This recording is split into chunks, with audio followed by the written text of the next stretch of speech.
મને પાછો આપો, મને પાછો આપો. મારે બીજું કંઈ ન જોઈએ. આજ પછી કોઈ દિવસ કોઈ વોટ જ નહીં કરતા. જો આપણી ગવર્મેન્ટને પોતાની જ સુવિધા રાખવી છે. તમારા પાછળ કેટલા વીઆઈપી હોય છે, કેટલી ગાડીઓ હોય છે. તમારો જીવ છે. આ ટેક્સ પે કરે છે એનો જીવ નથી. આ છોકરાઓનું શું, આનું ભવિષ્ય શું? આને ડોક્ટર બનાવી છે, આને એન્જિનિયર બનાવો છો. હું કઈ રીતે બનાવીશ? નહીં, મને ન્યાય જોઈએ. મારા છોકરાનું ફ્યુચર ખરાબ ન થવું જોઈએ.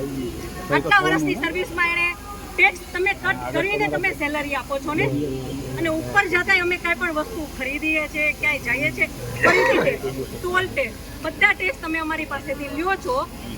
તો મારા ઘરવાળાને જ્યારે જરૂર હતી ત્યારે કોઈ ફેસિલિટી નથી મળી. મને એનો ન્યાય જોઈએ. તમે લોકો અહીંયા જ રહ્યો, તમે કહો મને કે તમે શું કરશો એના માટે. આ એક નહીં, આના જેવા જેટલા ભાઈઓ બધા નિર્દોષ હતા, બધાને આવડા છોકરા હતા.